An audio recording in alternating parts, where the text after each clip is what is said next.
Hello all, ఈరోజు మా 30 days ఛాలెంజ్లో day 25. ఇంకా మా 30 days ఛాలెంజ్ కంప్లీట్ కానీ ఇంకా జస్ట్ 5 days మాత్రమే ఉంది. ఈ మధ్య నైట్ అసలు నిద్ర పట్టట్లేదు, మార్నింగ్ లేవబుద్ధి కావట్లేదు అనమాట. సో డైలీ బ్లాగింగ్ కాకుండా ఈరోజు ఏదైనా డిఫరెంట్గా ట్రై చేద్దాం అనుకుంటున్నాను.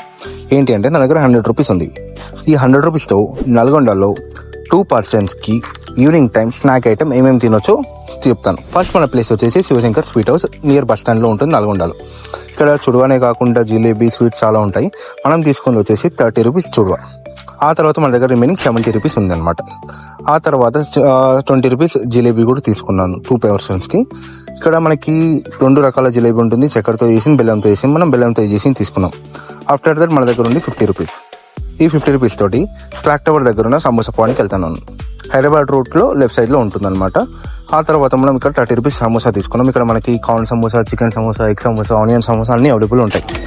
ఆ తర్వాత మన దగ్గర ఉన్నది 20 రూపీస్ అనమాట. ఆ సమోసా అనేది చాలా బాగుంటుంది. ఐ వుడ్ రేట్ అబౌట్ 5కి 4.5కి 5 ఇస్తాను. ఆ తర్వాత క్లాక్ టవర్ దగ్గరనే ఉన్న రాజస్థాన్ టీ స్టాల్ దగ్గరికి 2 టీలు తీసుకున్నాం. ఇక్కడ ఒకటి 10 రూపీస్ మాత్రమే. టీ చాలా బాగుంటుంది. జనరల్గా నేను టీ తాగను, చాలా రేట్ కేసెస్లో తాగుతాను అనమాట. ఓకే, ఈ 100 రూపీస్ తోటి ఈవినింగ్ స్నాక్ టైం అనేది ఇలా కంప్లీట్ చేసుకోవచ్చు. That's for today. Thank you for watching. Follow చేసుకోండి. చాలా వరకు ఎవరు ఫాలో చేసుకోవట్లేదు.